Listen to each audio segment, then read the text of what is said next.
2 Samuel chapter 5. This chapter records three very important things that David did. 1. He united the nation of Israel. 2. He made the city of Jerusalem his capital. 3. He defeated the Philistines twice. The elders of Israel recognized David as king over Israel. Verses 1 to 3. Verse 1. All the tribes of Israel came to David at Hebron and said, "We are your own flesh and blood." That is, descendants of the same forefather Jacob. Prior to this, only the tribe of Judah, consisting of Judah and Simeon, had recognized David as king. The other 10 tribes recognized the puppet king Ishbosheth, a son of Saul, as king. Abner had intended to make David the king over all Israel. But now Abner and King Ishbosheth are dead. The leaders from the 10 northern tribes had to choose a new king. Note that David did not go and make himself their king. Instead, they came to David. The elders tell 3 reasons for coming to David. These 3 reasons suggested that David had every qualification requisite stated in Deuteronomy 17:15 for being the rightful king of Israel. 1. That they were of the same flesh and blood with David. Verse 1. So, David qualified God's law that the king must be from among your fellow Israelites. 2. That David, even in Saul's reign, had been their military leader and hence they knew him and had confidence in his prowess and sagacity. Verse 2. That is, David demonstrated capability to lead. 3. That the Lord had chosen him to become their ruler. Verse 3. David qualified God's law that a king should be one whom the Lord your God chooses. The people knew that David would shepherd them with all tenderness and watch over them with all diligence, just as the Lord had said to him. So they anointed David king over Israel. 1 Chronicles 12:23-40 describes the great impressive assembly of over 340,000 men that gathered in Hebron to recognize David as king over Israel. This is David's third anointing. The other 2 are: 1. King David was secretly anointed by Samuel at Bethlehem. 1 Samuel 16:13. 2. David was anointed king over the tribe of Judah by the men of Judah at Hebron. 2 Samuel 2:4. The third anointing as king over Israel resulted in the unification of the 12 tribes under David's kingship as a united monarchy. The duration of David's reign, verses 4-5. Samuel anointed David when he was about 15, and he did not take the throne until 30. David spent at least 15 years in preparation for the throne of Israel. David reigned 40 years. His 15 years of preparation were not too long compared to his reign. God requires great preparation when the task is great. The capture of Jerusalem, verses 6-7. About 400 years back, God commanded Israel to inherit the whole land of Israel. But since neither the Benjamites, Judges 1:21, nor the Judahites, Joshua 15:63, could dislodge the Jebusites, Jerusalem was still in Canaanite hands. David, immediately after being anointed king of Israel, discerned the importance of having Jerusalem for his capital because it belonged as much to Benjamin as to Judah and on account of its geographical position. So David had to drive out the Jebusites who lived in Jerusalem. They claimed that their city Jerusalem was so strong, fortified and impregnable. They were confident in the natural strength of their fortress and taunted the Israelites and mocked the power of David by boasting that even their blind and lame men could defend Jerusalem against him. That is, even their very weak people could defend the city. They thought of David and his men as helpless against them. David's tactics to capture Jerusalem, verse 8. On the day the assault was made, David said, verse 8, "Anyone who conquers the Jebusites will have to use the water shaft to reach those lame and blind who are David's enemies." 1 Chronicles 11:6 states that David had offered a reward on that day to the man who conquers the Jebusites and removes the lame and blind. That is, all the Jebusites inside who were David's enemies. The water supply system of the Jebusites was well organized and planned. They had an underground water shaft that went down through the rock to the stream outside the fortress. This water shaft provided them with a continuous supply of pure water.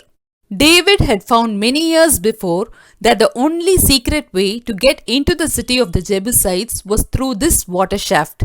So he ordered the men to use the water shaft to reach the Jebusites. Joab the son of Zeruiah went first up and reached the lame and the blind inside Jerusalem and received David's reward to become David's commander-in-chief. 1 Chronicles 11:6. Notice that David turned the mockery of the Jebusites around, saying that such lame and blind Jebusites will be removed from Jerusalem so that they will not enter the palace. That is, to exclude the blind and the lame from the temple in Jerusalem. This is also as per God's law in Leviticus 21:18. Reach those lame and blind. It means that David did not kill the Jebusites. Araunah the Jebusite was alive in 2 Samuel 24:18. David just let them live but under his control. However, the Jebusites were denied entry into the palace that Hiram built for David in verse 11. That is why they say, the blind and lame will not enter the palace. David thus turned the taunt of the Jebusites in verse 6 against them. Jerusalem is David's new capital city, verse 7, 9, 10. The fortified city of Jerusalem was ancient Zion. It was the hill on which the temple stood, and the fortress was immediately to the north of the temple. The geography of the city made them secure against any hostile army.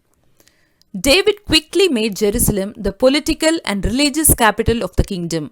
1 Chronicles 11:4-9. Jerusalem was chosen as a place for the capital because it was centrally located between the northern and the southern tribes and because the topography of the city made it easy to defend. David's palace and greatness. Verse 11-12. Hiram, king of Tyre, respected King David. He wanted to build David a palace. Tyre was an important Phoenician port city about 104 miles north of Jerusalem and 25 miles south of Sidon, and was noted for its commerce, its mechanical skill, and its wealth. David's men were not skilled in fine arts as the men of Tyre. The men of Tyre were artisans at building and decorating. David's men were just men of war. Verse 11. Now Hiram, king of Tyre, sent envoys to David along with cedar logs and carpenters and stone masons, and they built a palace for David. King Hiram was the first international king to recognize David as the leader of Israel. Cedar trees have strength and durability that makes houses built of them last a very long time. Perhaps this gesture from the king of Tyre was to let David know that he wanted to be friends with him. He did not want to have war with such a man as David, who was so blessed of God. David's many wives. Verses 13-16 lists 11 more children that were born to David in Jerusalem. David took more concubines and wives. The multiplication of David's wives and concubines were in direct violation to the Mosaic law in Deuteronomy 17:17, which state that the king must not take many wives or his heart will be led astray. David's many marriages reflected David's involvement in international treaties and alliances that were sealed by the marriage with that king's daughter. Also, in those days, the number of a king's harem, women's quarters, was a matter of great prestige. This cultural intuition accounted for David's many wives. In each case of David's polygamy, the law of God was violated and the consequences was negative and disastrous. David fights twice against Israel's old enemies, the Philistines, verses 17-19. Verse 17. When the Philistines heard that David had been anointed king over Israel, they went up in full force to search for him. But David heard about it and went down to the stronghold. The Philistines had not attacked David when he was the king of Judah. But when he became the king of all Israel, he was more powerful. So, the full force of the Philistine army went to search for him. The Philistines had remained quiet neighbors during the long civil war between the house of Saul and David. But, jealous of the king who has unified the nation of Israel, they took decisive military action against his stronghold at Jerusalem. Verse 18. Now the Philistines had come and spread out in the valley of Rephaim. So David inquired of the Lord, "Shall I go and attack the Philistines? Will you deliver them into my hands?" Valley of Rephaim means the valley of the giants. It is a fruitful valley stretching 3 miles southwest of Jerusalem on the border between Judah and Benjamin. Joshua 15:1-8, chapter 18, verse 11 and 16. The land here was fertile and produced grain that provided food for Jerusalem. This attracted the raiding army. David did not trust in his defended fortified stronghold or his fertile land or his skills in war. He inquired of the Lord to get his counsel. God honored David's dependence on him and gave him the promise of victory. David defeats the Philistines at Baal Perazim in the first battle with the Philistines, verses 20-21. Verse 20. So David went to Baal Perazim, and there he defeated them. He said, "As waters break out, the Lord has broken out against my enemies before me." So that place was called Baal Perazim. David defeated the Philistines in this battle. However, he knew that the Lord had really defeated them. So, David honored the Lord and gave that place a new name, Baal Perazim, meaning the Lord of the breakthrough. The Philistines believed that their gods lived in the idols. They had carried their idols into the battle, thinking that they would help defeat the Israelites and protect them. Verse 21. The Philistines abandoned their idols there, and David and his men carried them off. The account in 1 Chronicles 14:12 says that David burned the idols as per God's law. Deuteronomy 7:5. The Lord defeated the Philistines and their false gods with an overwhelming force, like a breakthrough of water. We will be reminded that this event mirrors the Israelites' loss of the Ark of the Covenant when they carried it into the battle with the Philistines for good luck, when Israel was completely defeated. 1 Samuel 4. David defeats the Philistines at the valley of Rephaim in the second battle with the Philistines, verses 22-25. Verse 22. Once more the Philistines came up and spread out in the valley of Rephaim. David's army was small, but the Lord was with him. Verse 23. So David inquired of the Lord, and he answered, "Do not go straight up, but circle around behind them and attack them in front of the poplar trees." Poplar trees resemble the balsam trees. Notice, David did not rely upon the message that he had in the past from the Lord.